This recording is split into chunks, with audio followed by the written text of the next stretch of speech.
Boxing King Media in association with boxer, two-time world champion Leigh Wood. I bet it feels nice still, doesn't it, being announced as a two-time world champion?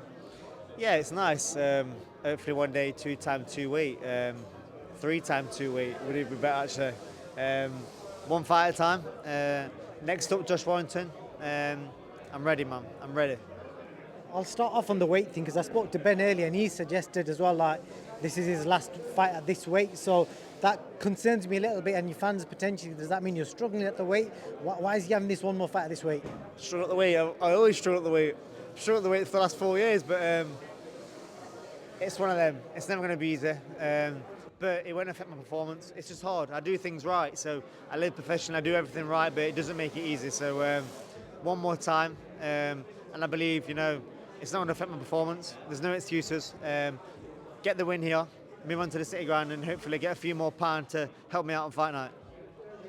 What is the plan? Because I spoke to Josh, I spoke to Ben. Josh is expecting you to do boxing on the outside. I know the fighter inside you at some point is going to want to trade, and the atmosphere in the crowd is probably going to encourage you to do that. But are you going to be able to stick to a plan? Because you've seen what happens when you don't. If you look at my last fight, a very disciplined performance. But there's times I don't have to fight him at one distance. I can fight at different distances. So it's a bit of a myth that I can't fight him in different places. But we'll see on Saturday night. What's the best asset he's got bringing into this fight, do you think? I don't want to give anything away, to be honest, mate. But he does a lot of things very well.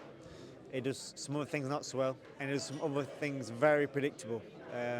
Without giving too much away, and I'll show you that on Saturday night. He's a slight underdog on the bookies, and I was speaking to him earlier. He's had that experience a few times being the underdog, and Carl Frampton's probably the best example, but he obviously went and won that fight. So I'm guessing you're not reading into any of that sort of stuff because he's like a genuine world level fighter.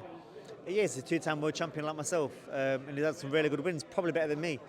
I never read into the bookies. My friends tell me, oh, you're this, you're that. I don't want to know. I don't care because that's expectation of the public, what the money, where they're putting their money.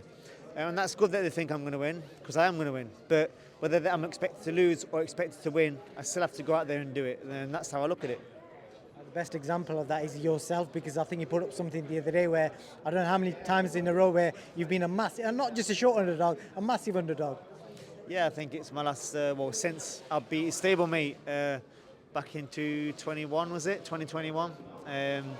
So yeah, it's nice to go into a fight as a favourite, but like I said, it doesn't matter.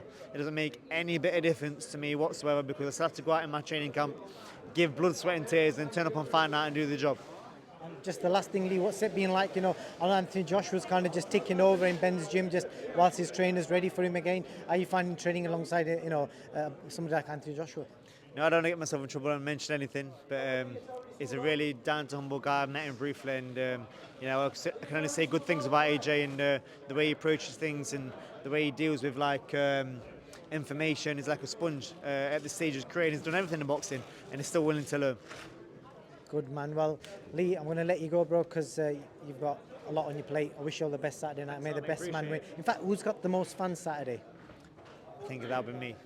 But he said he'll be the loudest. There might be. No, what the fuck? No, I think we've sold the most tickets out of any independent organisation or fighter on the whole show. So massive thank you to all my fans. Bring the noise on Saturday night.